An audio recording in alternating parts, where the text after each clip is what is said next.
is ending his second tenure and he wants to leave huge debts for Nigerians. Right. What do you make of this? Thank you very much.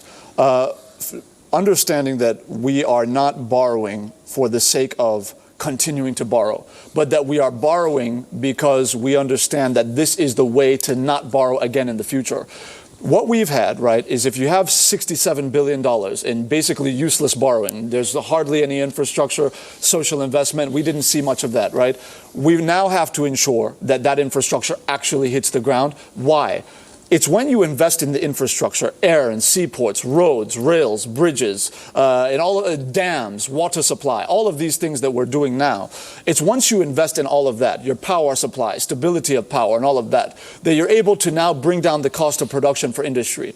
Once you're able to do that, what you're now able to do, and the cost of logistics in terms of road and movement, et cetera, across rail lines, once you're able to do that, you're now able to attract the foreign direct investment that is going to hire your people, that's going to uplift people out of poverty and expand the tax net, because now you have more taxpayers. So this is the process, but it all starts from infrastructure, and not just hard infrastructure, but also the soft infrastructure that's also being laid by President Muhammadu Buhari under the ease of business reforms. We all know the story about that, how we've been named a top 10 global leader in terms of improvement in the ease of business, 2 out of the last 3 years. Yeah. Ironically, those 2 are the first 2 in our nation's history. So we're doing something not just on the regulatory soft infrastructure side, but also on the hard infrastructure side. And the last point I just want to make very quickly is some Nigerians will say, why now? Why must this happen now? It is because of the historical context in which we currently are situated, right? We now have the African Continental Free Trade Agreement signed, okay? We now expect over $1 trillion in new investment in industry coming into the African continent from Asia, from Europe, everywhere abroad, right? Now, all of this is going to be happening, and the choice that these industries are going to be making across the world is, where can I get the most value for my money? Where is their power supply? Where are their roads, bridges, airports, seaports? Where is the soft infrastructure? This is what is going to determine where they plant their money, which is going to determine who gets the jobs created in their country. If they go, South Africa, we're competing with South Africa, who already has the power, the infrastructure. So we have to work very hard and very quickly. We don't have time to waste. Thank you so much, Ajuri Ngalale. We tied up here. Maybe when the need arises, we'll come up with another phase of this discuss. I'm always happy to. God bless having you. you on Insights today. I believe we went across as much as we can. Thank you very much, Amini. Up next on Insight is the media review segment. Don't go away.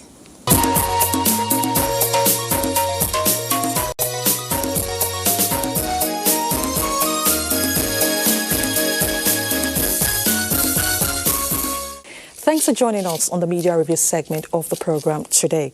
Today we shall be taking a look at journalism and social responsibility.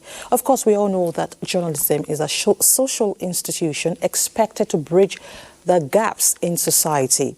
But when there's interest at play, what should a journalist do? My guest, Dr. Nicholas Igwe Nagu, the Deputy Director, International Institute of Journalism, will provide answers. It's nice to have you in our studio. Thank you very much. All right, when we talk about journalism and social responsibility, at what point should the profession be socially responsible? Well, journalism and social responsibility is two sides of the same coin. You know, you can't really practice journalism without being responsible. And being responsible is to the interest of the country. That is where national interest comes in. You know, for you to be a responsible journalist, you need to have good understanding of the national interest of the country you represent. But I put it to you that majority of our journalists don't even know what makes up the national interest. Okay. Because if you don't know what national interest is, it will be difficult to know how responsible you are. So measuring social responsibility is tantamount to understanding national interest of a country. But let me start from probably giving an insight on what national interest is. Every country has a national interest which they protect. And what this national interest is simply the a country's goals, aspirations, and ambitions that may be military, economic, political, or otherwise. Every country has this, and that is what they use to, work on their foreign policies or international relations, as the case may be. It is the foundation of international relations. And you see that closely related to national interest is the issue of ideology. Okay. And ideology is nothing other than a set of ethical setup or doctrines or principles which guide a country, which decides for a country which way to go and which way not to go. Yeah. Okay, now I want to ask you this.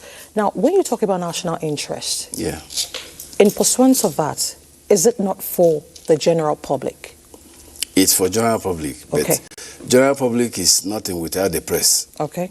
Yes, if you remember what former President of the United States said, Thomas Jefferson, he said that he would prefer a society where there is a press without government. Okay. That society will prosper better than a state where there is government without press. So what the people know is what the media tell them. That's how the world has grown now. Believe it or not, that's what it is. And that's why media has become so important or significant that all eyes and attention are on the media. So that notwithstanding, we as individuals equally need to do our own part to protect our national interests, because we equally move around the world, and how we depict our country and its aspiration is how the world sees us. So responsibility for the journalists will end where the citizenry, the governance, and when all these things are put together and there is a focus, that's where the result begins to show. Okay, now let's talk about the issue of fake news. Just recently, the Minister of Information and Culture actually met with some online publishers on this particular issue. Now, when we talk about ethics, do we still have ethics in the profession? Yes, I would say we Because do. the rate at which fake news move and spread, it's really disturbing. It is disturbing to everyone. In fact, if you look at our Constitution, you will discover that the Constitution empowers everybody to become a journalist, so to say. Okay.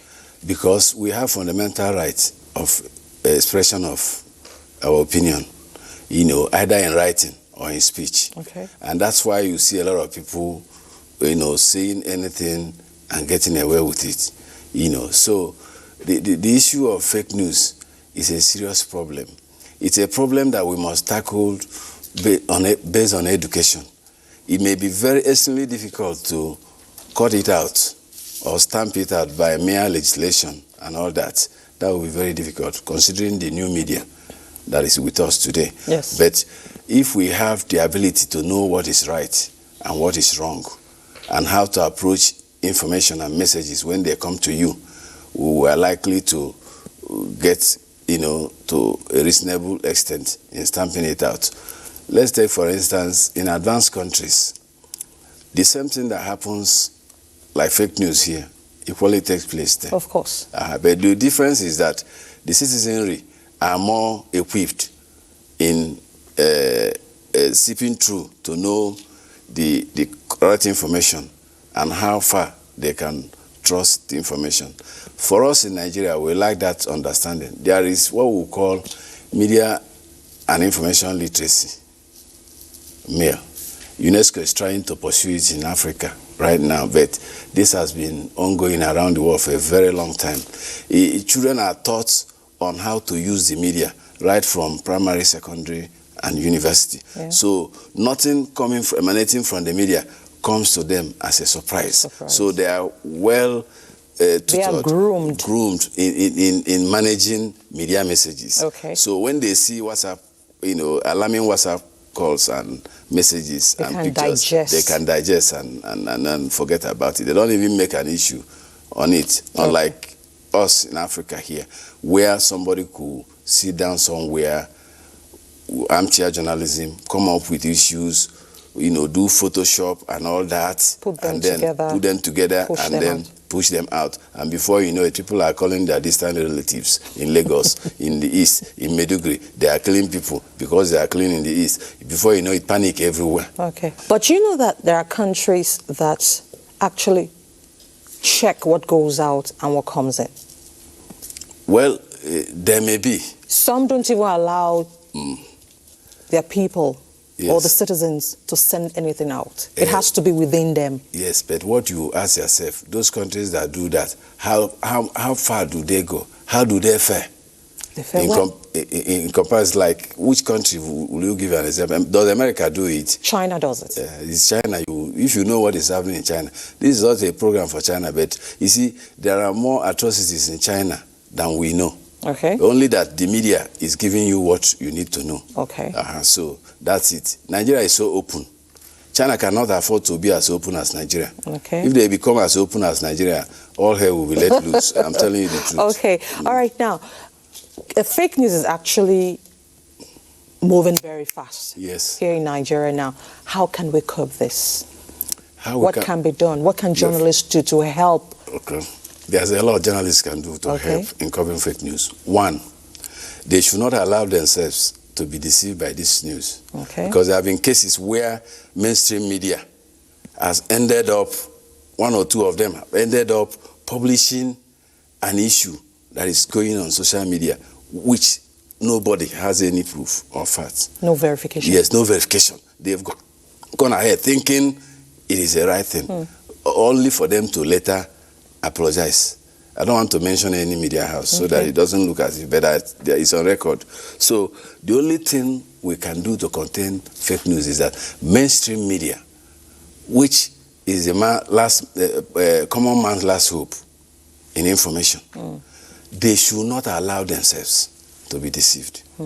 They should treat all news sources emanating from social media as a source and not as a news. They can do further verifications, because what is coming up now is that a lot of Nigerians now know that when an information is flying around and no broadcast media talks about it, no newspaper publishes it, they don't believe it anymore. Of course. So it's gradually gaining grounds. So we should maintain that tempo. The mainstream media should equally try as much as possible to let the people know that information must come from them. Their information are the only verifiable information, and that other sources are good, but they should not treat it as a final, news or whatever. Okay. All right, Dr. Nicholas Igwenago, thank you so much for your time. Yeah. Thank you very much. Always ensure that you verify. That's it on this week's edition of the Media Review.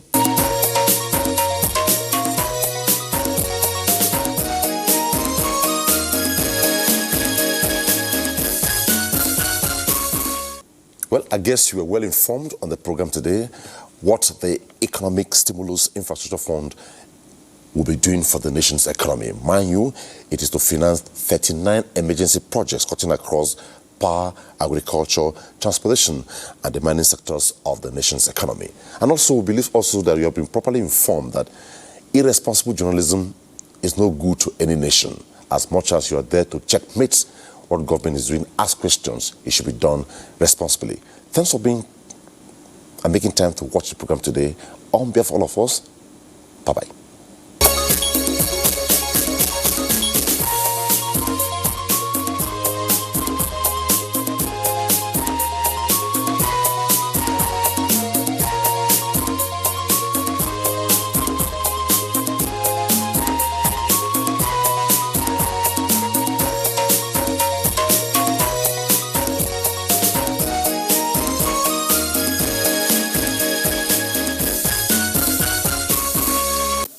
Man is created to be able to make choices in life. The choices we make as Homo sapiens makes man either rational or an irrational being. Based on his choices, he is expected to be responsible for the totality of his actions and inactions. A man's lifestyle is the interest, opinions, behaviors, and behavioral orientations of the individual, group, or culture. Life is full of choices, good or bad, white or black. The various choices we make as individuals will one day catch up with us. One of those choices we make in life relates to our health. After all, it is often said, health is wealth. It suffices that our health is important and should be precious to us. However, some of our choices in life as individuals responsible for our various ways of life leaves much to be desired. While a healthy lifestyle will help promote physical fitness and leaves us energetic and at reduced risk for diseases, based on the choices we make in our daily habits, an unhealthy lifestyle exposes us to avoidable risk of